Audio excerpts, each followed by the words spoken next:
Todos nosotros tenemos un lugar donde nos sentimos seguros. Todos nosotros en algún momento de la vida sentimos que hay un sitio donde si usted está ahí, pues nada malo le puede pasar. Usted se siente bien seguro, se siente bien segura en ese lugar. A lo mejor es su cama, a lo mejor es su cuarto, a lo mejor son los brazos de la persona amada. Pero yo estoy seguro que hay un sitio donde usted siente seguridad. Yo sé que hay un lugar donde usted siente que si está allí, nada malo le podría pasar. Para el pueblo de Israel, ese lugar era la ciudad de Jerusalén. Ellos sentían que la ciudad de Jerusalén tenía algo especial y que si usted estaba allí, usted gozaba de una protección especial de parte de Dios. De todos modos, mire, esa era la ciudad de David. Esa era la ciudad santa. Allí estaba el monte Sión. Allí estaba el templo de Jerusalén, el monte Moria. Y por eso ellos entendían que si estaban allí, nada malo les podía pasar. Hasta lo cantaban. ¿Recuerdan el Salmo 125? Los que confían en Jehová son como el monte de Sión que no se mueve, sino que permanece para siempre. Pues ellos entendían que Jerusalén iba a permanecer para siempre, que jamás nada malo podía pasar si usted estaba en esa ciudad. Eso dio paso a una doctrina que enseñaban los líderes religiosos, que se llamaba la doctrina de la inviolabilidad de Sión. La palabra más larga que usted va a escuchar hoy. Inviolabilidad. ¿Y qué quiere decir eso? Ellos entendían que si estaban en Jerusalén, Dios tenía la responsabilidad y la obligación de cuidar la ciudad y a todos los que habitaban en ella. Ellos entendían que los ejércitos extranjeros, por más ruido que hicieran, nunca podrían conquistar la ciudad, que no iban a poder entrar, que de alguna manera sobrenatural Dios iba a impedir que esa gente entraran a la ciudad santa. Y por eso se sentían seguros. Y usted dirá, ¿de dónde sale esa idea? Mire, el mismo Salmo 125 lo dice. Versículo 3. Jamás se impondrá el cetro de los impíos sobre el país de los justos. En muchas de sus Biblias dice, jamás la vara de la impiedad se posará sobre la ciudad. O sea, ellos entendían que si estamos aquí, la ciudad está protegida, es como una coraza espiritual que está sobre la ciudad. El mal nunca va a poder llegar. Los ejércitos extranjeros nunca van a poder llegar. Y nosotros estamos seguros porque estamos aquí al ladito, al pie, a la par del templo. Eso era bueno porque daba esperanza a la gente. Pero eso también tenía un ladito malo. Y es que mucha gente lo entendían que era una licencia para pecar. Mucha gente entendían que tenían permiso para pecar. ¿Por qué? Porque mientras yo viva aquí en la ciudad, nada malo me puede pasar.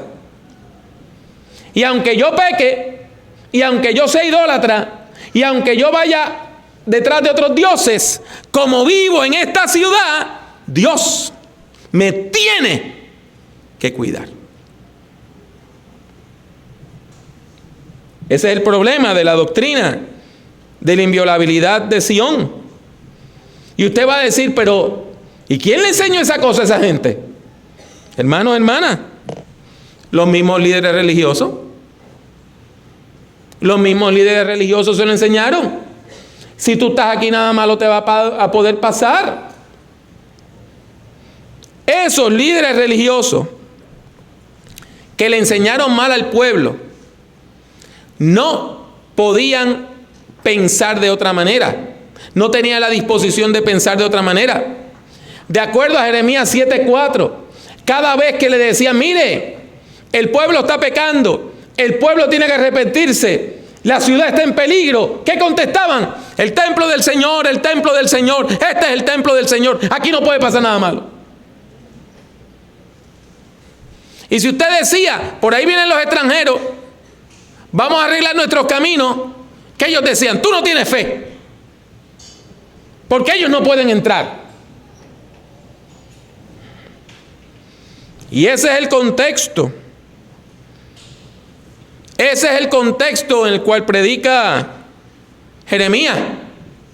Hay crisis y la gente no quiere creer que hay una crisis. ¿Eso le suena a usted parecido a algo que está pasando últimamente? Hay crisis y la gente no lo cree. Aquí no va a pasar nada malo, ya tú verás. Piensan que mágicamente va a venir una solución. Esos falsos profetas, porque hay gente que profetizan por plata, ¿sabe? Hay gente que profetiza por dinero. Le decían los profetas de Shalom. Shalom es una palabra hebrea que quiere decir paz y seguridad. Y cada vez que le decían, hay un peligro, ellos decían, dame los chavitos y yo te profetizo. Y después que cobraban, Shalom, Shalom, paz y seguridad. Paz y seguridad. Aquí está el bill, págame la profecía. Y vivían de decirle a la gente, ese duérmete nene, que no va a pasar nada malo. Qué difícil para Jeremías ministrar en esos tiempos. Jeremías ve los peligros y la gente lo castiga por ello. Jeremías le advierte al pueblo que viene en peligro y lo que la gente le dice es que no tiene fe. Jeremías le dice al rey que sea sabio, y el rey lo que hace es que trata de tomarle el pelo a los babilonios, y mientras le dice, no, yo estoy con ustedes y le voy a pagar un dinerito para que no nos invadan, va a donde los egipcios y le dice, mire, métanle mano a los babilonios y nos liberan. Y fracasaron los egipcios. Y Jerusalén está rodeada por el ejército extranjero. ¿Y qué hace la gente en el momento de la crisis? Le echan la culpa a Dios. ¿Y qué pasa? Que el Señor no acaba de sacar a estos extranjeros de aquí. Señor, ¿y dónde tú estás? Mira esa gente, acaba y espántalo. No examinaron su propia vida, no examinaron sus propios caminos, no empezaron a buscar su maldad. No, la culpa es del Señor, que el Señor se retrasa. Y el profeta tiene que predicar en ese momento. Y por eso el versículo 18 dice, es tan grande el dolor que siento que mi corazón desfallece. Jeremías siente que se está muriendo. Y él cita lo que dice la gente. ¿Y qué decía la gente ante la crisis? ¿Acaso ya no está el Señor en Sión? ¿Acaso ya no está en ella su rey? O sea, el Señor se fue. La culpa de mis problemas es de Dios, no es mía. Esas quejas se basan en esa falsa doctrina de la inviolabilidad de Sión. No se supone que el Señor nos proteja. No se supone que el Señor nos esté cuidando. No se supone que si yo estoy aquí nada malo me pueda pasar. Pero entonces Dios le responde, versículo 19, ¿por qué me hicieron enojar con sus imágenes talladas y con sus falsos dioses ajenos? Vamos al problema. El problema es que el pueblo había sido infiel. Se habían ido tras los dioses falsos. El pueblo había cometido el gravísimo pecado de adorar ídolos, de inclinarse ante la piedra y el palo. Y habían abandonado los caminos del Dios verdadero. Versículos 5 al 7 de ese mismo capítulo 8.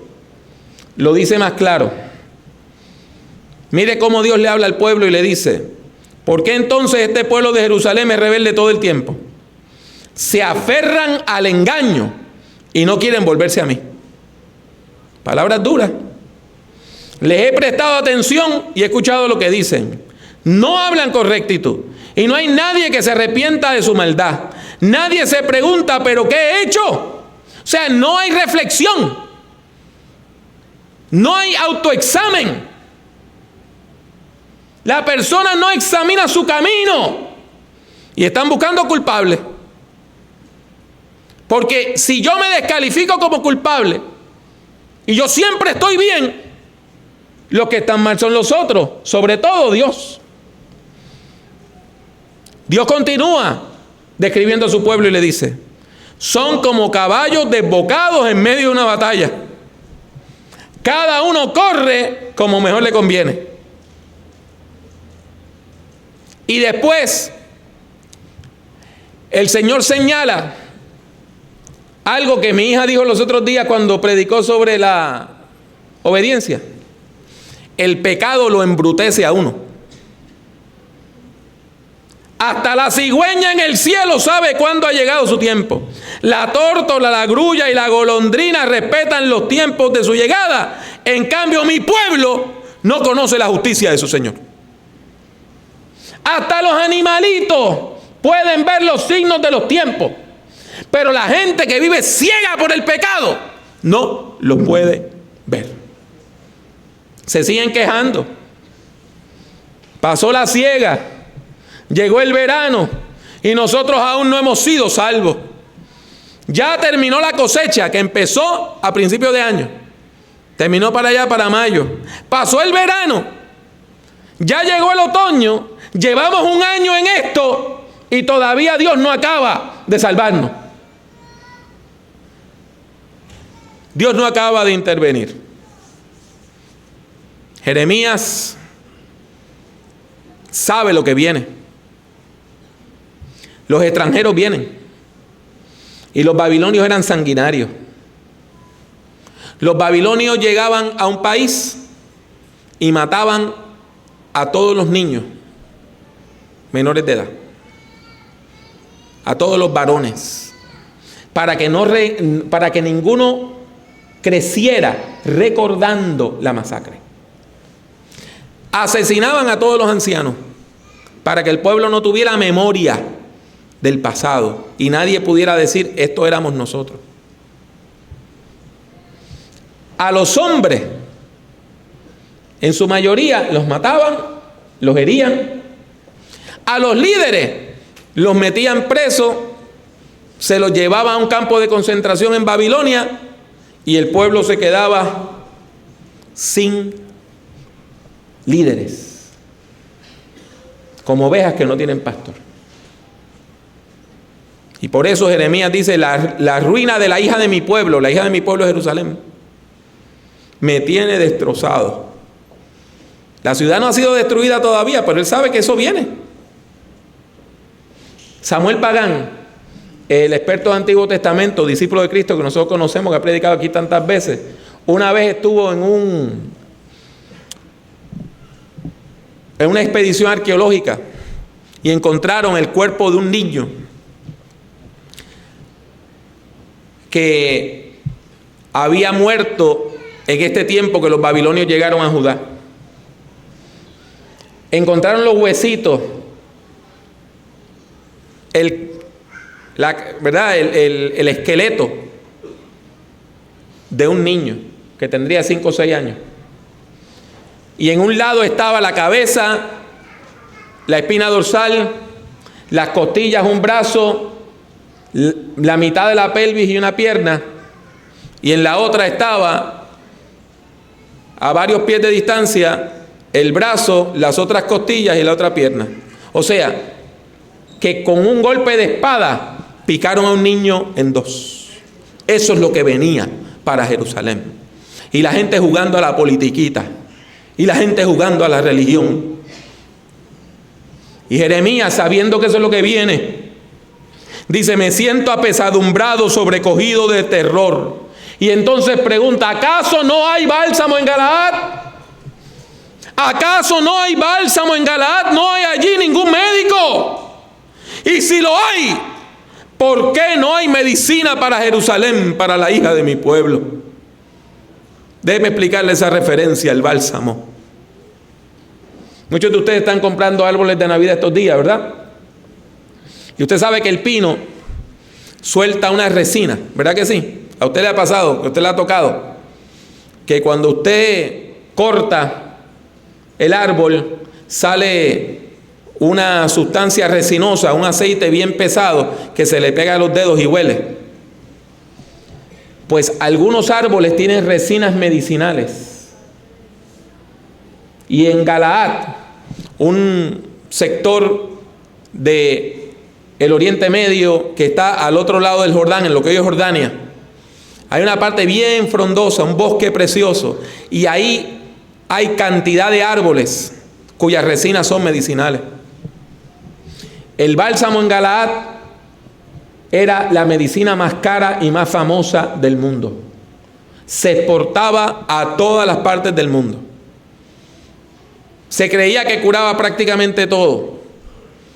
Y era la medicina que se sacaba de ahí y se mandaba para que los reyes y los nobles de todos los grandes países curaran sus heridas. La mejor medicina del mundo. Y Jeremías pregunta, ¿no hay algo así que salga a mi pueblo? ¿No hay una medicina mágica que salve a mi pueblo? Mi abuela, cuando quería hablar de los mejores médicos, y la suya también, hablaban del médico chino. ¿Recuerda? Y cuando alguien no tenía remedio, decían, ese no lo salva ni el médico chino. Jeremías está tan desesperado que está preguntando, ¿y dónde está el médico chino? ¿Dónde está el bálsamo? ¿Dónde está el médico? ¿Cómo podemos salvar a mi pueblo? Es un dolor muy grande cuando usted ve que viene la ruina.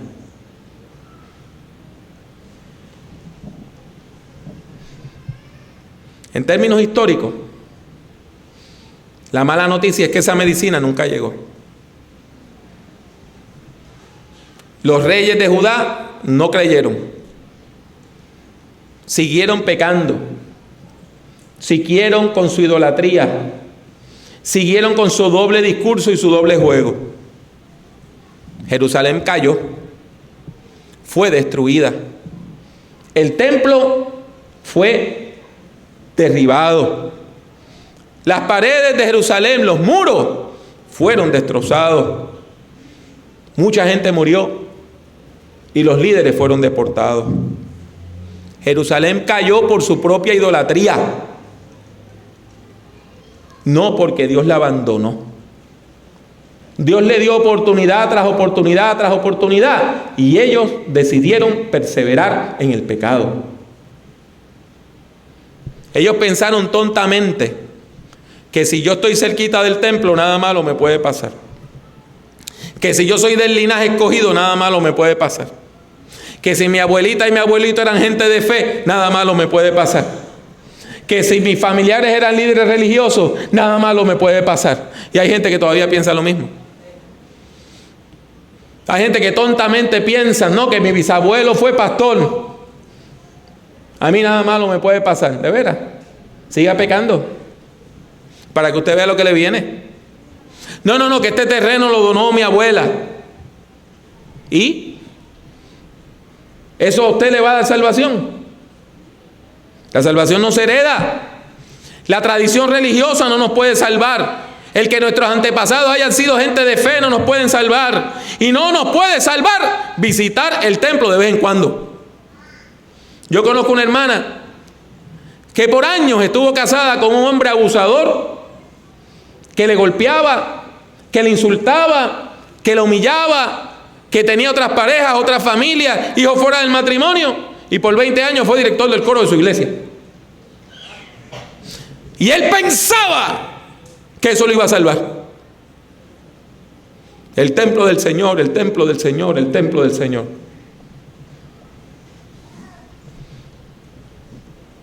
Déjeme decirle que para alcanzar salvación usted necesita conocer al Salvador. Usted necesita una relación íntima y personal con Él. No decir, no, yo conozco a alguien que es amigo de Él. Usted necesita esa conexión con Cristo. Personal, propia. Esa experiencia de fe. No importa cuánto tu mamá ore por ti, hasta que tú no ores, no lo vas a conocer. Término simbólico. En la Biblia y en la historia de la iglesia se ha seguido haciendo referencia al bálsamo de Galaad como una imagen metafórica para la salvación. Una imagen que apunta a una realidad innegable, que usted y yo necesitamos medicina del cielo. La necesitamos. Porque el pecado es una enfermedad. El pecado es una enfermedad que destruye el alma, que destruye el corazón, que destruye las familias, que destruye la personalidad. Necesitamos un Salvador. Necesitamos salvación. Y la medicina no nos puede curar. Quizá la medicina le puede curar el catarro, quizá la medicina le puede curar una infección, pero la medicina no cura el pecado. La filosofía nos ilustra, nos educa, nos ayuda a mejorarnos, pero no cura el pecado. La psicología nos ayuda a moldear nuestra conducta, pero no nos puede salvar del pecado. Nada nos puede salvar del pecado. Es alguien el que nos salva del pecado. Y usted necesita a alguien. Usted necesita a alguien. Usted necesita a alguien. Usted necesita un Salvador. Yo necesito un Salvador. No es la ciencia, no es la tecnología, no es la ideología, no es la educación, no es la política. Es el Salvador que Dios envió, el que viene con palabras de vida. Mire el contraste. La gente que vivían en Jerusalén lo tenían todo. La ciudad más importante del mundo, el centro teológico de todo el mundo, una ciudad amurallada, un ejército, y no encontraron bálsamo en Galaad. No encontraron medicina para su pueblo. Pero 2000 años después, del 600 antes de Cristo al 1600, 1700, 1800, el mundo cometió uno de los más graves crímenes de la historia. Gente europea llegaron al África a raptar gente y traerla a las Américas para que trabajaran de manera forzada. Y esos esclavos llegaron a las Américas. Y los que los esclavizaron les hablaron entonces de Cristo. Mire qué contradicción. Te rapto, te mato, te oprimo y ahora te presento el plan de salvación. Y esos esclavos del sur de los Estados Unidos comenzaron a leer la Biblia, a pesar de que la iglesia los maltrataba. Nosotros, los discípulos de Cristo en Estados Unidos, teníamos iglesias donde no se permitía la entrada de gente de color. Teníamos otras iglesias donde habían bancas y sillas para la gente y un mezanín arriba donde ponían paja y los negros podían estar allá en la paja como si fueran animalitos, pero no podían estar en las bancas abajo. Pero desde su dolor esa gente comenzó a leer la Biblia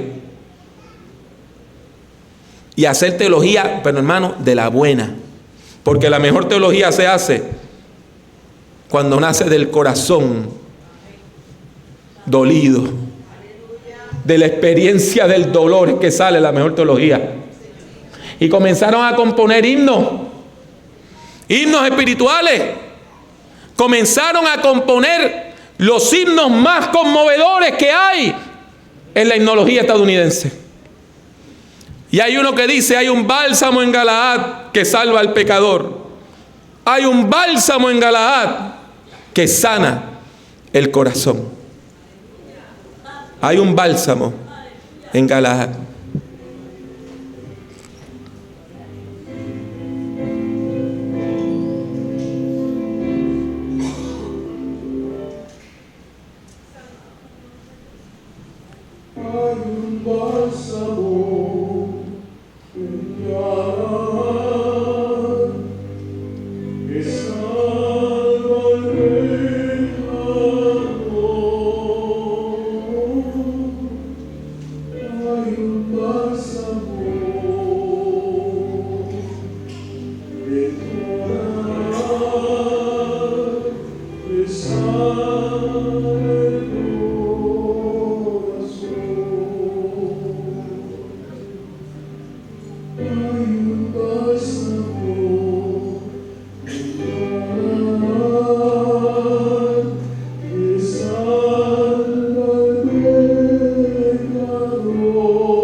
Esos hombres y esas mujeres sin escuela, que apenas sabían leer y escribir, cuando escucharon Jeremías 8, y el profeta preguntó, ¿hay acaso un bálsamo en Galaad?